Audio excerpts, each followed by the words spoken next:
Welcome. Thanks for coming on. All right, we're talking about where COVID originated from now in 2025. The finding is not the result of any new intelligence. The report was reportedly ordered by the Biden administration and the former CIA director, but it was declassified and released only this weekend on the orders of John Ratcliffe, the new CIA director. So what do you make of its findings and the timing of the release? Yeah, so I think number one is this is a sign of President Trump's more transparency model. That look, most of the evidence, the preponderance of the evidence supports that this virus came from a lab in Wuhan, China, partially funded by Dr. Fauci. We've known that for years. Look, China's had 5 years to show us some type of an intermediate species, how this virus could have came from a bat to some type of an animal and then to humans.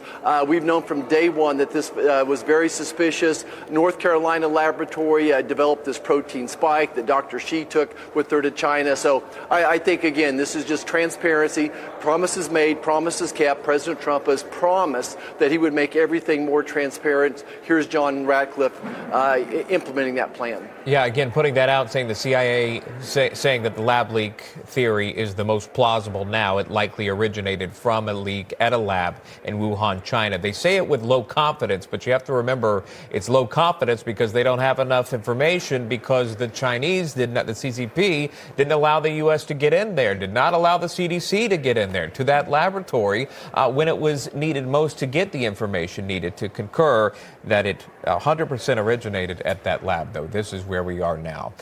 You mentioned Dr. Fauci. One of Joe Biden's final acts as president was giving Anthony Fauci a preemptive pardon for his actions during the pandemic. Just your thoughts here, and did you disagree with the president preemptively pardoning Fauci? Would he have things to answer for in your mind?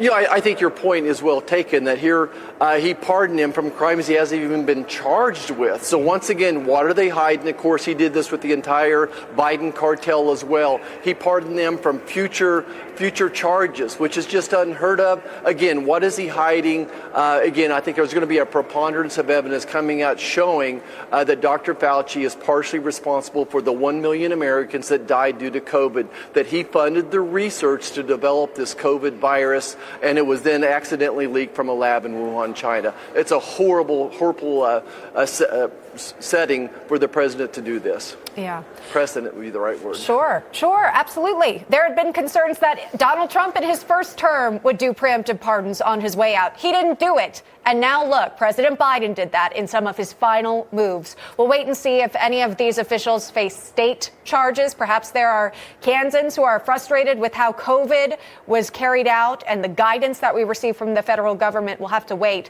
Before we get to that, though, can I ask you about RFK Jr.? His confirmation hearings, those happened this week. There are apparently now some folks in the medical field who oppose his confirmation as head of HHS. You're the chairman of Make America Healthy Again caucus. You also sit on the Senate Finance and Health committees. Can you talk to us about these concerns about RFK Jr.? Do you share those concerns? Yeah, so I don't agree with RFK on everything, but I fully support him. I think he's absolutely going to be a game changer. I think there's a groundswell of people, of Americans, support RFK Jr. as well. And we need those people to reach out to their senators this week. As RFK Jr. goes in nomination hearings, he actually has 2 hearings going forward. So we need folks to reach out and say, this is why we support him. Look, RFK Jr. is going to execute the president's agenda. There's some things in the past that RFK and I disagree with, but he's going to put those beside him and focus on making America healthy again. And that's what President Trump's goal is here. 60% of Americans have some type of a chronic disease, and mostly that's determined by what they eat and the toxins they're exposed to. So I'm just looking forward to working with RFK Jr. Again, he's going to be a game changer and is going to give us an opportunity to address some of these challenges. He's going to do a great job.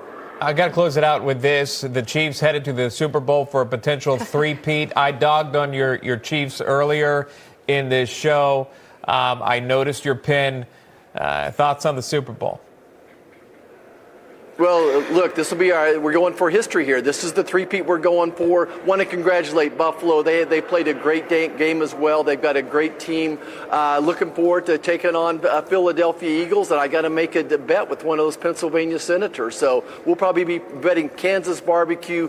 We'll see what type of a Philly steak they'll be willing to give up, and I'm going to enjoy it.